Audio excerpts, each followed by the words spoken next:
Hi friends, welcome to my channel Tripura job study. আজকের ভিডিওতে আমরা ত্রিপুরা পুলিশ কনস্টেবল এর যে রিটেন এক্সামিনেশন হয়েছিল তার কাট অফ এবং রেজাল্ট সংক্রান্ত বিষয়ে আলোচনা করব। তো তোমরা শুরু থেকে শেষ পর্যন্ত ভিডিওটি দেখো। তো চলো দেরি না করে ভিডিওটি শুরু করা যাক। সো ফ্রেন্ডস, এটি হলো সেই অফিসিয়াল নোটিফিকেশনটি। তোমরা গত 28শে জানুয়ারি 2024 সালে তোমাদের রিটেন এক্সামিনেশন দিয়েছিলে। এখন তোমাদের রেজাল্ট দেওয়া হবে।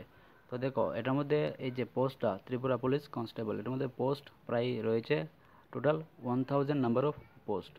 তার মধ্যে 332টা পোস্ট ওমেনদের জন্য সংরক্ষিত, রিজার্ভড।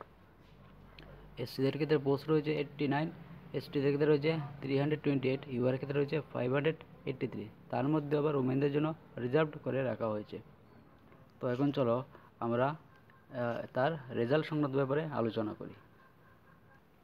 সো ফ্রেন্ডস, দেখো, তোমাদের যে 28 জানুয়ারি যে রিটার্ন এক্সামিনেশন হয়েছিল তার যে রেজাল্টটা দেখো, তোমাদের ফেব্রুয়ারি মাসের মধ্যে তোমরা পেয়ে যাবে। ফেব্রুয়ারি 2024-এ তোমরা তোমাদের রেজাল্টটা পেয়ে যাবে। 100% চান্স রয়েছে। তো তোমরা নিশ্চিন্তে থাকো, এই মাসে তোমাদের রেজাল্টটা আউট হয়ে যাবে। তো এখন চলো আমরা এর কাট অফ সম্পর্কে আলোচনা করি। কাট অফটা কত যেতে পারে। সো ফ্রেন্ডস, দেখো, কাট অফটা ইউআরের ক্ষেত্রে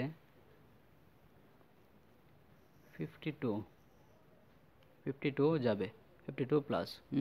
তোমরা 52 এর উপরে যাদের মার্ক রয়েছে, দেখো, আমরা এই কাট অফটা যে করছি এটা কিন্তু রিটেন এক্সামিনেশনের উপর ভিত্তি করে। রিটেন এক্সামিনেশন হয়েছিল 85 মার্কের, তো এটার উপর এই কাট অফটা। তো দেখো, যাদের মার্ক 52 আউট অফ 85, 52 এর উপরে যাদের মার্ক থাকবে ইউআর ক্যাটাগরি, তারা জবটি অবশ্যই পাবে। তারপর দেখো, এসসি ক্যাটাগরি ক্ষেত্রে কাট অফটা থাকবে 48, মিনিমাম 48। তো যারা এসসি ক্যান্ডিডেট রয়েছে, যাদের মিনিমাম 48 মার্ক রয়েছে, তারা অবশ্যই রেজাল্টে পাস হবে। এবং এখন দেখো, আমরা এসটি ক্যাটাগরির কাট অফটা ডিসকাস করি। এসটি ক্যাটাগরির কাট অফটা 42। যাদের মিনিমাম 42 মার্ক রয়েছে আউট অফ 85, তারা অবশ্যই যে রেজাল্টে তাদের নাম আসবে। তো তোমরা ভাইবার জন্য কোয়ালিফাই হবে। তো এটা ছিল ত্রিপুরা পুলিশ কনস্টেবলের এসসি এসটি ইউআর ক্যাটাগরির কাট অফ অ্যানালাইসিস। তো তোমাদের যদি ভিডিওটি ভালো লাগে, তোমরা ভিডিওটি লাইক করে দিও, চ্যানেলটি সাবস্ক্রাইব করে দিও। সবাইকে ধন্যবাদ। Thank you.